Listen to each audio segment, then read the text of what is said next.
સાબરકાંઠા જિલ્લામાંથી મહત્વના સમાચાર મળી રહ્યા છે તો સાબરકાંઠાના ખેડબ્રહ્મામાં મેઘરાજાની ધમાકેદાર બેટિંગ। મોડી રાત્રેથી અવિરત વરસાદને પગલે પાણીના સંપમાં ફરી વળ્યા વરસાદી પાણી।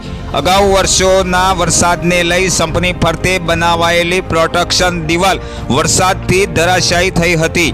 25 લાખ લીટરના સંપમાં નદી સહિત ગટરના પાણી ઘૂસી જતા નુકસાન થયું। તાજેતરમાં 10 દિવસ સુધી ખેડબ્રહ્મા શહેરના મોટાભાગના વિસ્તારો રહ્યા હતા પાણીથી વંચિત, ત્યારે સંપમાં પાણીનો પ્રવાહ ઘૂસી જતા ફરી એકવાર ખેડબ્રહ્મા શહેર અગાઉના દિવસોમાં પાણીથી રહેશે વંચિત। સંપમાં રહેલ ઇલેક્ટ્રિક મોટરો સહિત સામાનને મોટું નુકસાન થવાની ભીતિ। 25 લાખ લીટરના પાણીના સંપમાં ભરાયા ઢીચણસામાં પાણી। સંપમાં પાણીનો નિકાલ થાય તેના પ્રયાસો હાથ ધરાયા। વહીવટદાર શાસનમાં 7 મહિના અગાઉ બનેલી પ્રોટેક્શન દિવાલ થઈ છે ધરાશાયી, ત્યારે વરસાદ અવિરત રહેશે તો આગામી દિવસોમાં ખેડબ્રહ્મા શહેરના મોટાભાગના વિસ્તારોને પાણી માટે પડી શકે છે હાલાકી। રિપોર્ટર ચંદ્રશેખર ભાવસાર, ખબર વડાલી, ખેડબ્રહ્મા। ખેડબ્રહ્મા નગરપાલિકાના સંપ ઉપર અગાઉ વરસાદના કારણે પાણી 25 લાખ લીટરના સંપ ઉપર પાણી ભરાઈ જવાથી ગામજનોને પાણી મળી રહે એ માટે કામગીરી ચાલુ છે।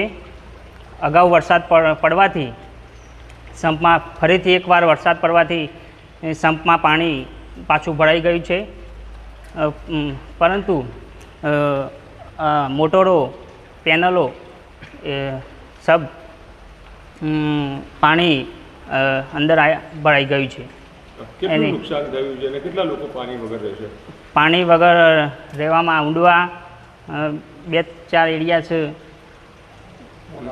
મોટા મોટા મારવાડા છે, ઊંડવા, ચોપાલપુર વગેરે પાણી એમને હાલ મળી રહે તેમ નથી।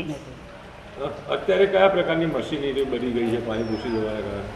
અત્યારે 25 લાખ લીટરમાં પાણી ખરાબ ભરાઈ જવાથી મોટરોને પણ નુકસાન થયું છે।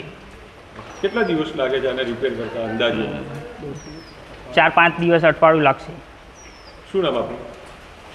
ખાંડ કોદરભાઈ।